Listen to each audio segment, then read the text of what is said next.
Welcome to One Tired Teacher, episode 90, 5 Reasons to Teach Digital Citizenship This School Year. So now more than ever, we really need to think about that citizenship online and what that looks like for our students. A lot of us are teaching virtually, and even if we're not teaching virtually, we're doing a lot of online work to prevent spreading papers. So it's really, really important for our kids, our students, to understand what digital citizenship looks like and what it feels like and exactly what it is. That we're going to talk about that today. Hope you stick around.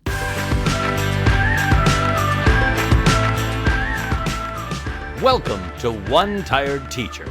And even though she may need a nap, this teacher is ready to wake up and speak her truth about the trials and treasures of teaching. Here she is, wide awake. Wait, she's not asleep right now, is she? She is awake, right? Okay. From Trina Devery Teaching and Learning, your host, Trina Devery. Hey, so last week we talked about your virtual open house and your virtual Meet the Teacher. Hopefully that went really well for you and you found some use in my virtual packet that I linked to in the show notes, and I'll do it again just in case you haven't had a virtual open house yet and you're thinking, oh my goodness, how am I ever going to put all those things together? Well, you don't have to. I have a resource for you. It's my virtual open house Meet the Teacher packet, and I'll link to it in the show notes. Today, we're going to talk about digital citizenship and what that looks like and the reasons why we should teach it, because it really is an important aspect of our online classroom. Now, some of us are teaching, doing e-learning, and some of us are teaching a hybrid model. Some of us are in person. You know that I'm in person. I had a long rant about that last week, and I was feeling a little guilty about it, but then in the Makerspace group, I had somebody tell me that it was important that we needed to speak up about these things, and that, when something is going on and people that's not what they are hearing, that's not what they know, it's important to talk about it.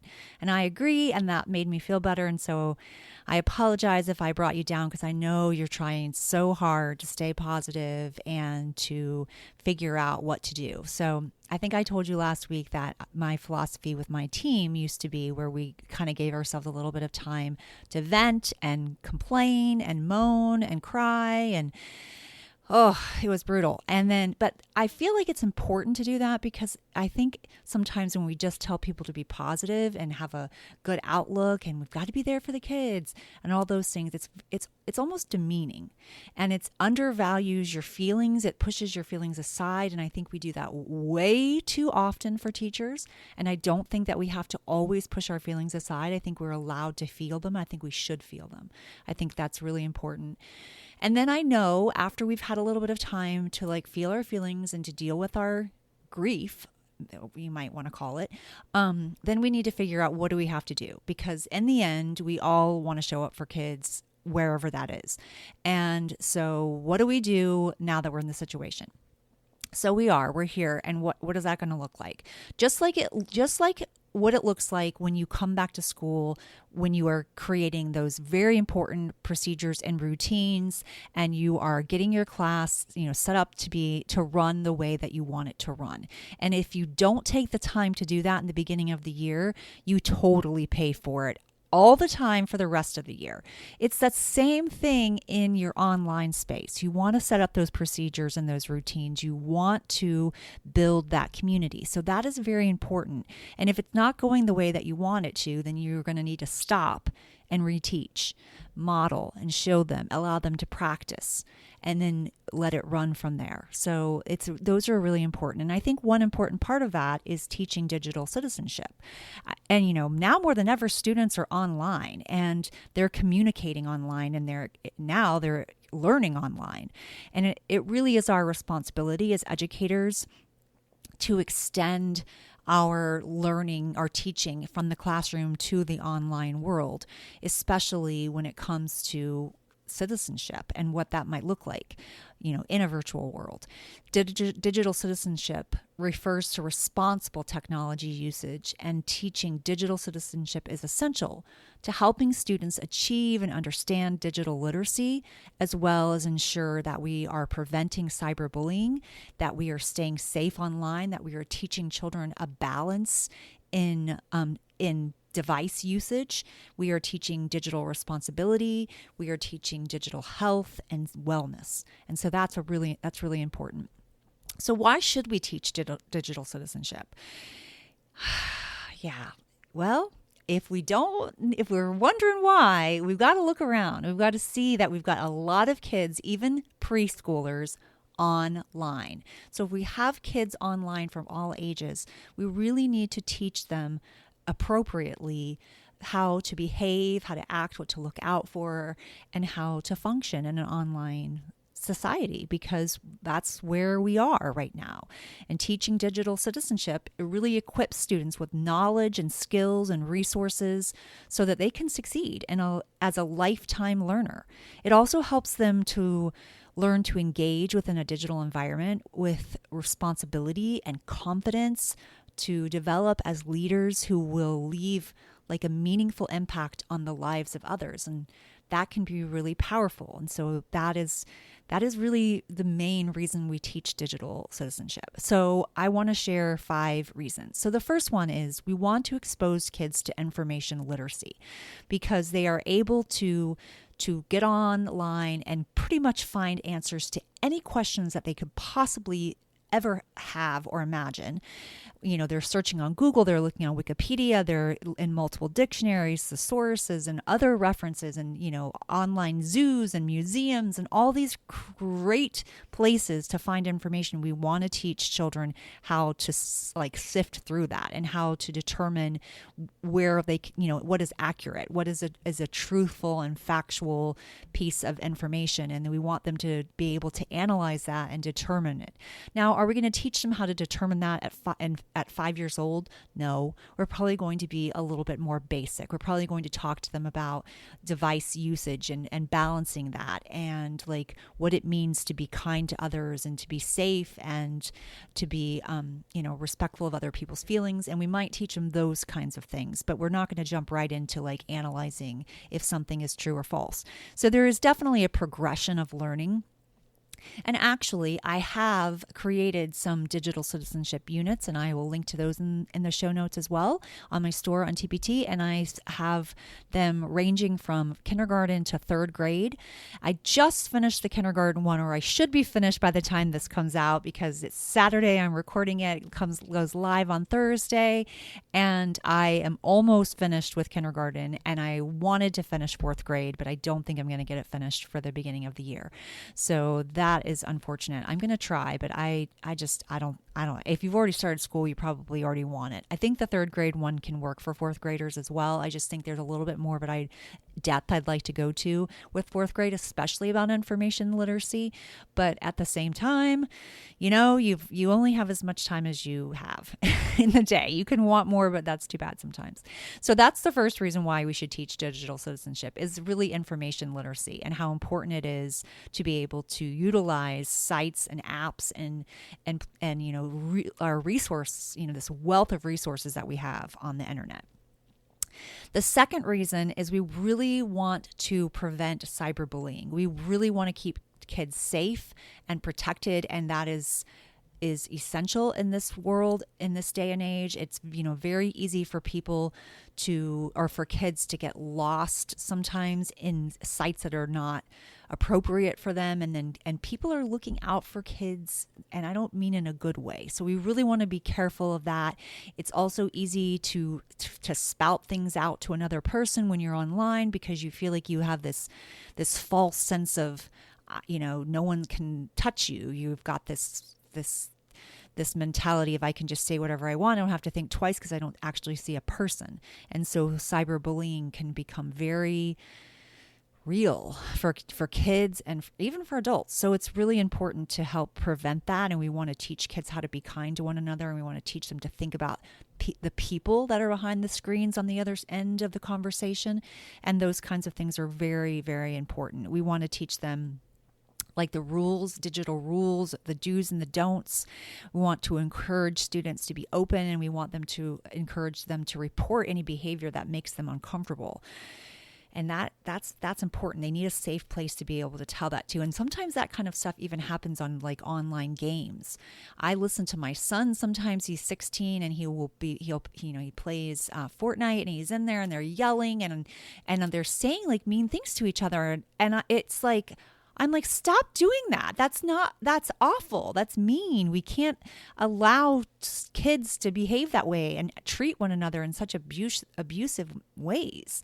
And so we have those conversations. My son and I have those conversations a lot. And I think about the conversations that probably needed to happen before he got to this age, so that, he never thought that this was okay. When you get into that gaming community and you hear that, we have to really think about, how that's happened and what we can do to stop that.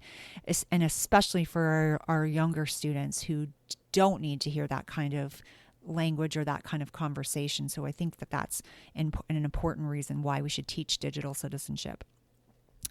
Also, reason number 3 is online safety.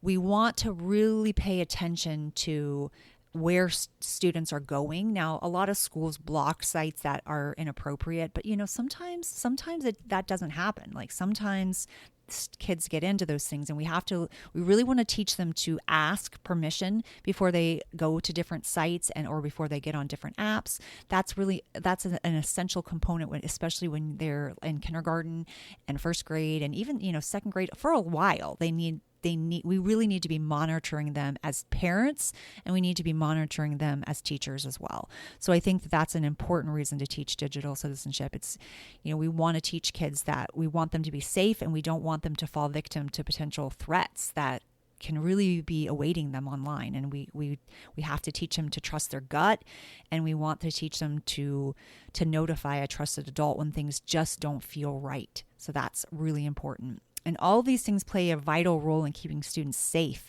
in digital spaces, and they allow them to blossom as empowered digital citizens. And that's what I feel really important, like really strongly about. And in my units, I actually, in the early grades, I introduced the digital citizenship superheroes. And I think that those are important for kids, because then they have the opportunity to look at, super balance and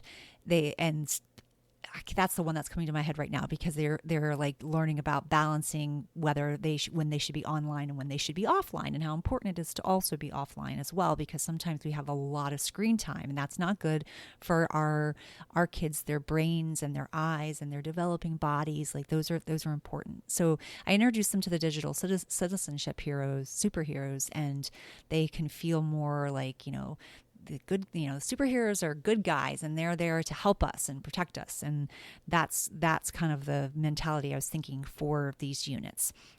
The 4th reason for teaching digital citizenship is digital responsibility. The power we now have to create and define our own digital experience is really unmatched. And with that power comes great responsibility. That makes me think of Spider-Man. That's what is, well, the older Spider-Man, the Spider-Man that now it's like totally different. But when I used to like watch the movies of Spider-Man, is his was his uncle? I think it was his uncle. His uncle said, with great power comes great responsibility. And I used to tell my kids that, my students, that in second grade. And I'm like, it's so important. And it's important that, students are taught to wield that power wisely, as doing so is essential to their long-term educational and personal success. So it's really important for them to learn to be responsible. And what does it mean to be responsible? It means that we want to teach them about balance, and we want to teach them about being kind, and we want to teach them about not plagiarizing or stealing other people's work, and we want to teach them how to cite their resources and even their photos. I mean, there's so many times that people think that they can just use movies and songs and things like that, and teaching kids that the responsibility as a digital citizen is for us to actually give credit to the author, and that we can't just take other people's work. So that's a really important thing to teach them, and really enforcing those clear boundaries and consequences for like inappropriate uses of technology. That's an essential part of teaching digital citizenship as well. Reason number 5 is the health and emotional wellness in the digital world. So this is where that balance really comes in, because technology can be addictive, and it can be detrimental to students' health. And sometimes I even feel that way with my son. I'm like, how much time are you spending on the screen? Go outside and play basketball, to go do something, because it can be damaging. And some kids do get addicted to games. And I am a firm believer in games. So I'm not going to probably say what you want me to say when it comes to games. I think games it's almost like Vygotsky's zone of proximal development, where he talks specifically about where when your optimum learning is occurring, you are like right in that zone. It is not too hard that it makes it challenging and you want to quit. It's not too easy that you're thinking, I'm blowing this away, and you're learning nothing. Nothing is occurring because of it. It's right in that sweet spot. And I feel like that's true for a game. Like games that are way too hard, you don't want to play them anymore. They're way too easy, and you get bored. When they're just challenging enough, it's like you're right in that zone of proximal development. So I really think that games can help kids with some critical thinking and problem solving, even silly games. Like I play this game on my iPad every single night. It's called, I think it's Fishdom. And I literally am like, I have to feed my fish. I think I've talked about this before in the podcast, because I feel, now see, I'm kind of obsessed with it. Like every night I'm like, I have to feed my fish. But and all you're doing is like trying to match these 3 or 4 or 5 things together, and it like creates these little bombs, and then you can break into this other part, and it sounds violent, but it's not violent. Yes, things like flash and blow up and whatever, but nothing is getting hurt. No people are getting hurt. But it's really like, I feel like it's making me think. I have to think of different strategies. I have to figure out how I'm going to solve it. I have to figure out what's going to get me the most points. And I am thinking. So even though people think, you're not, you actually are thinking. And I took a gaming class in my master's program, and he totally changed the way I thought about gaming. And he's like, using gaming in teaching is like, it makes kids feel like they're, playing while they're learning, which I think that is when I have hit my sweet spot for sure. So just something to keep in mind. But anyway, it can be addictive, and we want to make sure that we have not, we're not hurting kids. We don't want to deter them from doing physical activity, and we don't want to cause psychological issues. We don't want mental stress and eye problems, and the fact that they are not eating very well because they're doing that, or they're hunched over a screen and they're not paying attention to their posture and things like that. So we want to make sure that we're really paying attention to those kinds of things.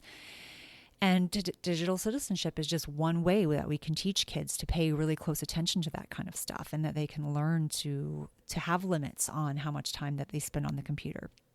So how do we teach that? How do we teach student digital citizenship? Well, like I told you, I have units on that, and the second grade one I feel like is 5 days. It might be 6 days.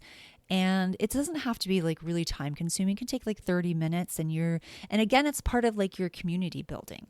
So I think I would think of it that way. If I were in the classroom, I would think of it as being something that was like one of those things that maybe I didn't want to spend time on, but it would pay off in the long run.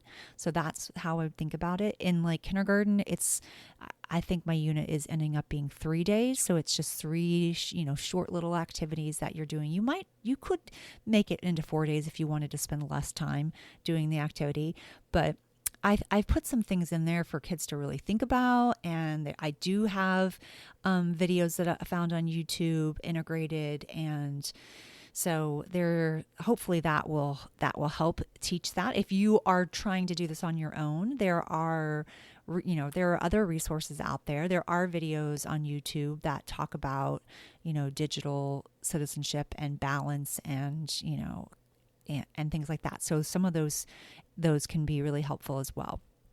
I think the thing that we need to really pay close attention to is we want to pay attention to like some aspects of digital citizenship. And that is, we want to pay attention to like media balance and well-being. So that's like a category that we pay attention to. Privacy and security, like helping kids understand that sometimes we need passwords and we need to make them so that no one else can guess them, and those kinds of things, and how to be safe online.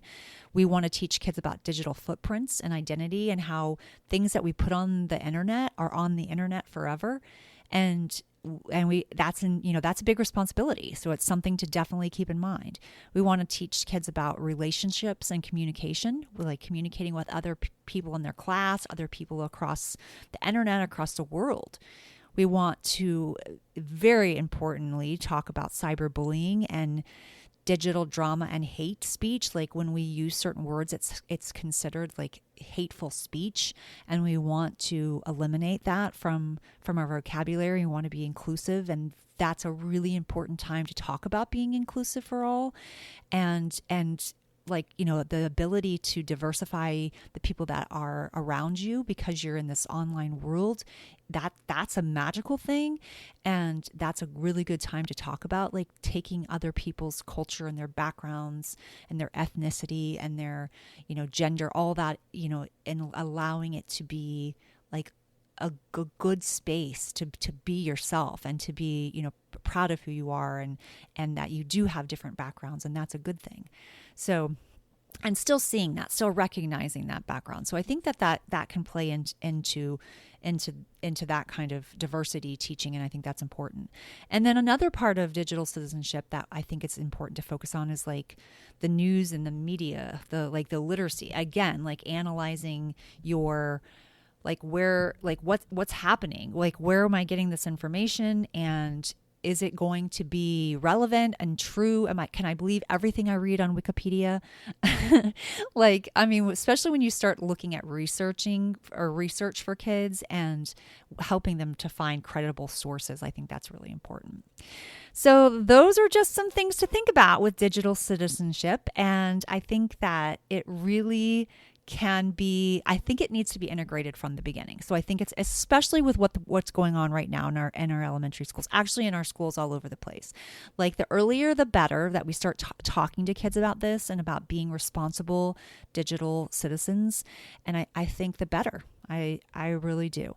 So hopefully that gets you started thinking a little bit about digital citizenship, and maybe you will dive into that this year. I'm going to link to the units in the show notes if you need a little bit of help. And I am wishing you the best year this year. No matter what you do, make sure that you spend that time building that community, because it's so essential, and kids need that. I need that. That's the part I need. Okay, this one tired teacher is ready for a vacation already. Until next time, sweet dreams and sleep tight.